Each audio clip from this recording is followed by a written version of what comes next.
All right, guys. So we're gonna take a look at a Ferris wheel problem, and this is just real life situations. Okay, so you got to be able to kind of think through how does this apply to my real life. All right. So one of the biggest things is looking at anything with circular motion, such as Ferris wheels. All right. So as you ride a Ferris wheel, your distance to the ground varies since I can't say that sensorially with time. The last seat is filled at the where the Ferris wheel starts. Your seat is at the position shown on the right. So this is where I am right here. Let t be the number of seconds that you have elapsed since the wheel started. So t is the number of seconds. You find that it takes 3 seconds to reach the top. Okay, so you're here. It's going around and round just like the unit circle, right? And it's going to take you 3 seconds to reach the top. So anytime you're doing questions like this, underline important things. And that's usually in math with numbers. Okay, so it takes you 3 seconds to reach the top. You need to know that. So from here, you are here to the top. It's going to take you 3 seconds. And I like drawing things so that I can see because I'm more of a visual person. All right, 43 feet above the ground. Okay, so right here at this 3 seconds, this is 43 feet high. All right, the wheel makes a revolution. What does that mean? It means like all the way around. It goes all the way around one time every 8 seconds. So it takes me 3 seconds to get to the top.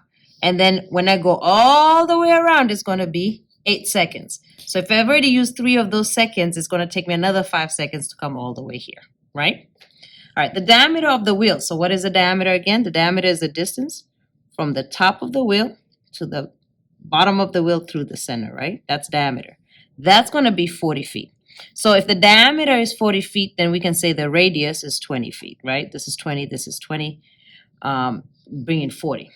Okay, so this is interesting. How does this work? If this is 40 and I'm 43 feet high, what does that mean? Well, think about it for a second. Like pause the video for real and think about it because you're not going to be able to do the other question if you don't think this through. If the wheel diameter is 40 feet, why is this 43? Shouldn't it be 40? No, because obviously if you make the wheel 40 feet, the height of the actual wheel, it's just going to keep hitting the ground and never move. So it's 43 high because the distance from the bottom to the floor or whatever you want to say. From these things to the floor, this distance here is an additional 3 feet. Because if you don't put that 3 feet, it's just going to hit the bottom. 3 feet off the bottom is the chairs, and then you have the 40 feet of the diameter, which brings you 43 high. Okay, so very important to first model your situation. All right, so this was also important. Anything with numbers and math is important. All right, so sketch a graph. Now, look, I'm going to kind of start you through this, and then you're going to think through the math, okay? Sketch a graph at the situation. Be sure to label your axis. So what's happening here? We're talking about height. We're talking about seconds, which is another word for what? Time, right? Height and seconds.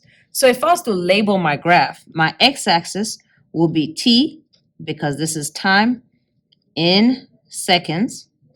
And then my vertical side will be the height. Height in, feet? In feet. Okay, so seconds and height. And you're going to graph the sinusoidal thing of what's going on. And the biggest key thing is to understand, like to plot some points, okay? So I know 3 seconds, I'm at my maximum, right? Right, from here. In 3 seconds, I start here. I start somewhere off of 0. I'm not on 0, somewhere off the ground. And 3 seconds later, so at the time is 3 seconds, I'm 43 feet high. So if this was a circle, this point right here would be my x, which is in time, 3, and my height, which is in my y value, is 43. That's a point up here, correct? Now, the key thing is if I'm plotting points, I want to find other points.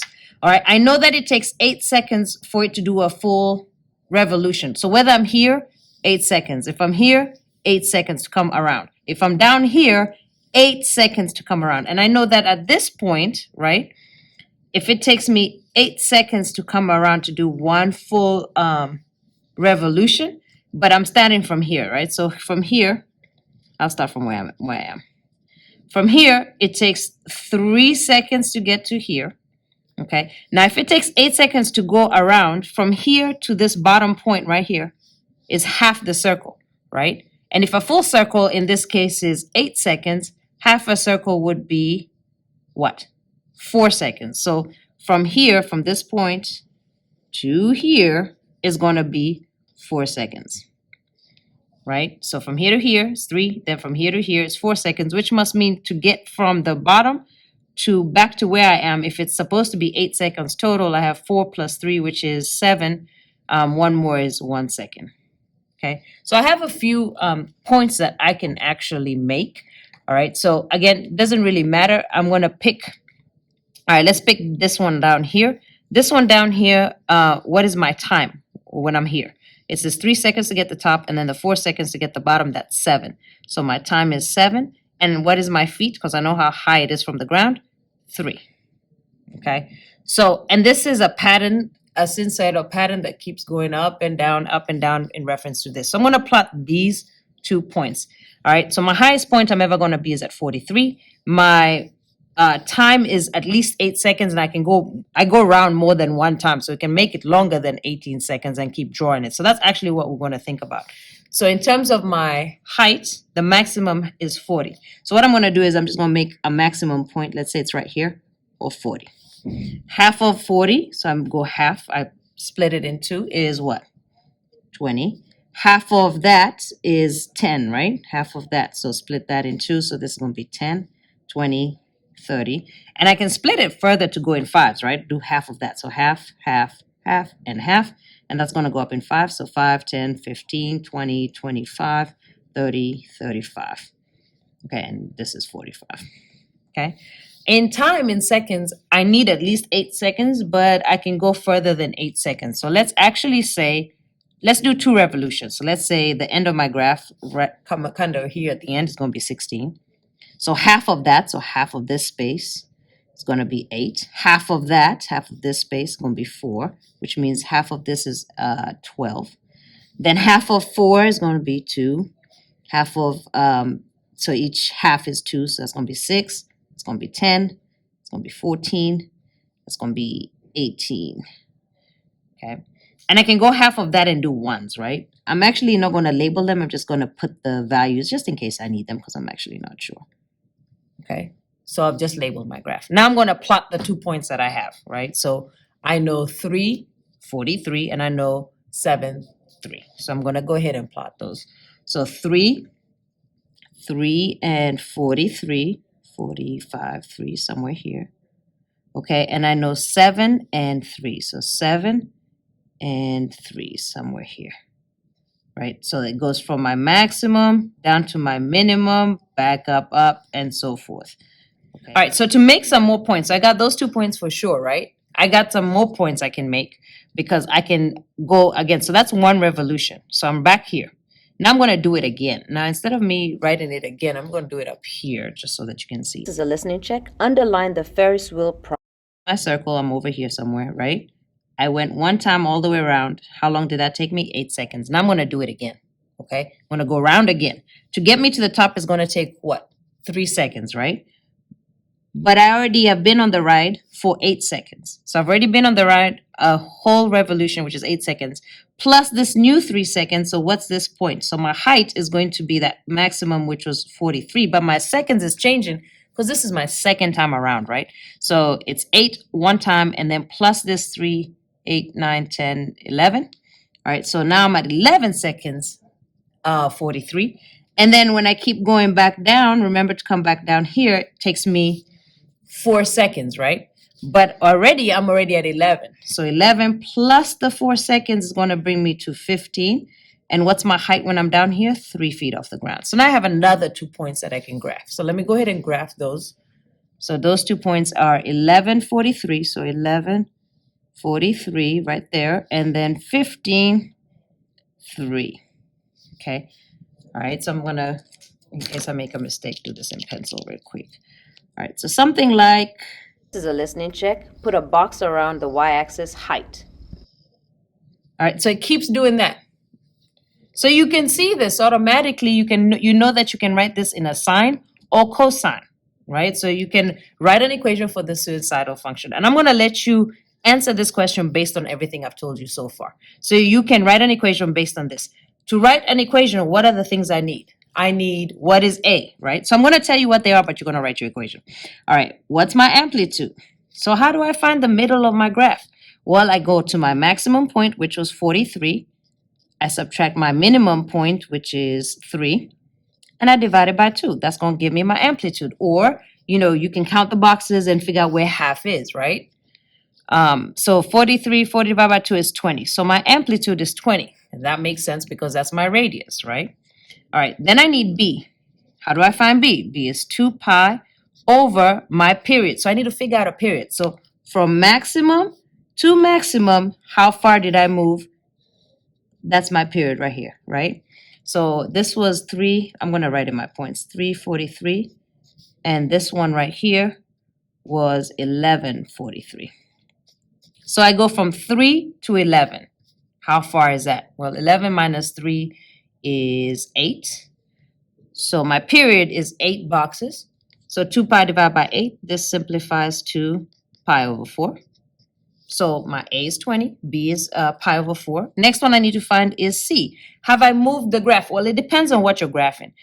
Since I got 2 maximums here, I'm going to graph cosine. But can I write an equation for sine? Absolutely, but I'm going to do cosine. So I need to know how far has this moved. So remember, cosine is supposed to hit the y-axis, right? Which means I've moved how many spaces to the right here? 3 boxes, and you can look down here, right? I've moved 3 spaces to the right. How do I say that? Saying that, remember, it's always going to be opposite of what you think, right? So if I move 3 boxes to the right, I write -3, because to the right I would think it's positive, opposite is negative, -3. And then finally, D is my midline, plus or minus, right? Now, be careful because your midline is in the middle, right? But it's not where this is 20. It isn't where this is 20 because this is kind of off the ground already, right? So think about it for a second. This is off the ground by how many feet? By 3 feet, right? Then my midline is going to be 20 plus this 3 to get to the middle part. It's not really going to be 20 because 20 doesn't take this into account, this 3, because I'm not starting where I usually start. So my midline, okay, be careful, is going to be 20, right? My amplitude, plus where I start, which is 3. All right, so 20 plus 3, which is 23. So basically, what am I saying? I'm saying that if I was to take this graph, right, I moved it up 23 spaces. Because if I move it back 23 places, it'll look like cosine. All right, so now that I have A, B, C, and D, please go ahead and write me an equation. And I was using cosine, so I'm going to leave some space. So go ahead and write me an equation right here with A, B, C, and D. Go ahead and tell me what is the lowest you can go and why. And then predict, okay? So what you're going to do is take these values for T once you have your equation and plug them in the calculator. So you can use technology. So in the calculator, plug in T and predict the height. So for each one of these, height is roughly equal to, and tell me what it's equal to when you put it in the calculator. So where you see T, and please make sure, actually you shouldn't be using Y, you should be using H because it's H and T, right? H and T. All right, and then also answer this question, what is the value of T the second time you are 18 feet above the ground? So think about that question real quick, the second time. So you need to figure out where 18 feet is going to be and then figure out what the time is at that point. Once you can do this question, and we'll go over it in class, then you are responsible for this one as well. Okay, so let's practice.